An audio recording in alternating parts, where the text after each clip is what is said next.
Foe is a movie that is directed by Garth Davis, and it is based off of a novel of the same name by Ian Reid. And it is about a couple named Junior and Henrietta who live in an isolated farmhouse outside of the city because the city and just the entire world is losing its resources, and so everyone is planning to go to outer space. And this mysterious man who works for the government shows up at their residence and gives them both an opportunity that they cannot refuse. Do you want to live mundane lives, or do you want to be part of something special and unique? Paul Mescal plays Junior and Sarah Sharonan plays Henrietta, and I think that these two actors had great chemistry on screen.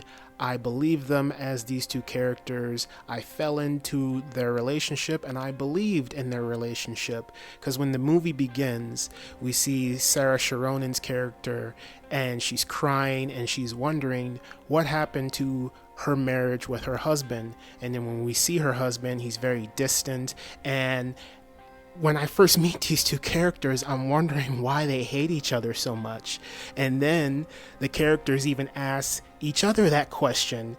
And then the movie, as it goes along, it shows how, their relationship deteriorated, and then they try to find their way back to each other. So in the midst of all of this, sci-fi stuff, we have a romantic relationship going on here. So when I was watching the film, during a certain point, watching their relationship go through its ups and downs, I believe this film to be a romantic sci-fi drama film. Do you feel you know how she would react in every situation? I've always had this fantasy that there's something else out there for me. Aaron Pierre plays Terrence, who is the mysterious government official that is sent in to disrupt Henrietta and Junior's relationship.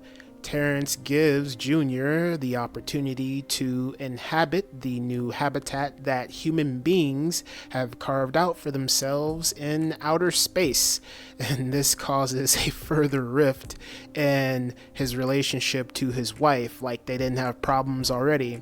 And so in that regard, Terrence gives Henrietta an opportunity of her own, but this opportunity can cause a rift or redirect the course of the relationship she has with her husband. The heart of it really was how he explored this marriage and how marriages can decay over time, and also Han, the central character within that, who is just fighting. She really understands that life is precious and time is precious, and she's really trying to fight for agency, and I really love what she represented. Garth Davis. I love the way this movie is shot. At the beginning of the film, when it starts off in the farmhouse, it feels like it's a TV set. It feels like a TV movie. And when I learned that Garth Davis is known for television directing, then it made sense. But the rest of the film feels big in scope. It's gigantic. You do get to see some futuristic technology, and it looks real. I think everything here plays out beautifully, and the cinematography in this film is absolutely beautiful. There's some beautiful shots in this film. There's lots of colors in this film that fly across the screen. There's lots of reds and greens and all sorts of different colors that I enjoyed. So just a look at this film and how it's all put together, I thought was tremendously well crafted. The film asks you to recognize that we are precious and our time is precious, and to make sure that we're being kind to ourselves and to our partners, and to respect the planet. I had a great time with this film. Now, it does start very slow, but it's an intimate tale.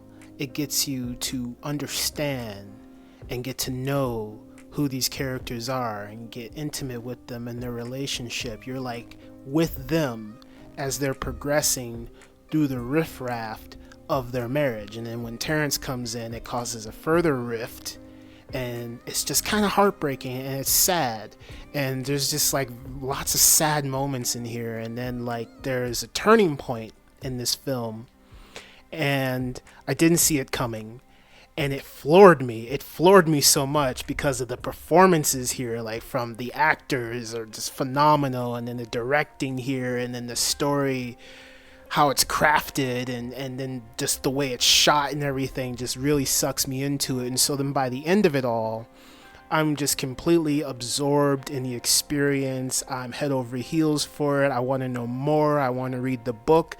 And then also this movie, I think it does point things out. It does point out the obvious, to where, you know, as an audience member, you sit back and you watch a scene execute itself, and then you're like, okay, I understand what this means. I'm figuring this out on my own. But then the movie points it out for you, and you're like, okay, Captain Obvious, you know, you don't have to spell it out for me. The challenge here is that there's some audience members that get things a lot quicker than others.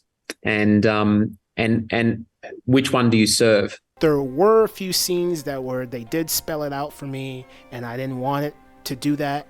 But there were some scenes where they spelled it out for me, and I was like, okay, thank you for the further detail, because I needed that. So yeah, this movie, you know, I don't think it's a perfect film, but I thought it was just an overall exceptionally well-made film that had great actors in it, and a great director, and great cinematography, and an interesting, intriguing story to tell. That's all I have to say. How to pronounce Saoirse Ronan?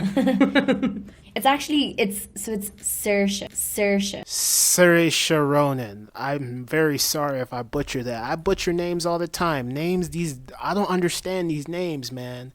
I'm so sorry, but it's like, come on, man. I rewatched this clip over and over and over again, trying to figure out how to pronounce her name.